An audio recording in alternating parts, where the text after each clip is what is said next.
And we're back. So, last time we did a quick review of the rotational quantities that we learned back in Chapter 4. This time I want to talk about uniform circular motion. Again, a bit of a review, but it's an old dear friend and we should say hi.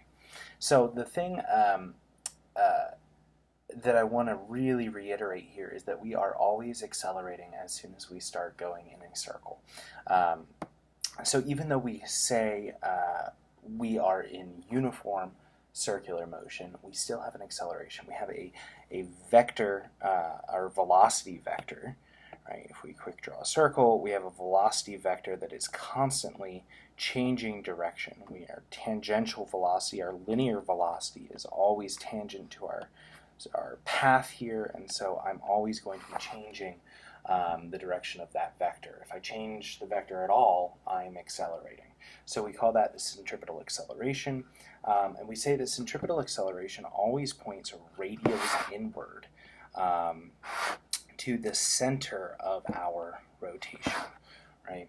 We said last time that we can write our centripetal acceleration as our linear velocity squared over the radius of our circle, right?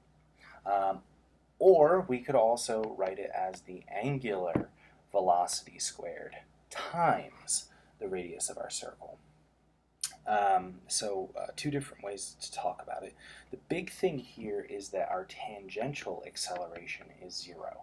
Our velocity, our speed, right? Our speed is staying constant, but our actual angle, our direction of the velocity is now changing. So a centripetal or a radial is going to be changing our direction.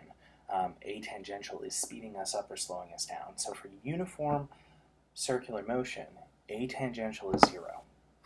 And we said last time we can move back and forth between rotational and linear accelerations by dividing by the radius here or multiplying by the radius.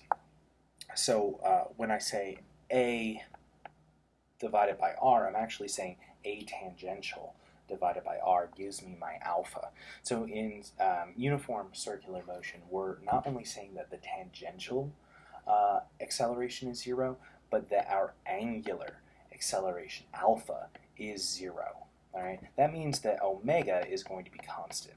We're moving around at a constant rate. So anything of slowing up or slowing down or speeding up is not going to be in our terms of uniform circular motion. So now, if we think about what's going on, we have this centripetal acceleration turning us at every point, keeping us in our circle. What's causing that acceleration?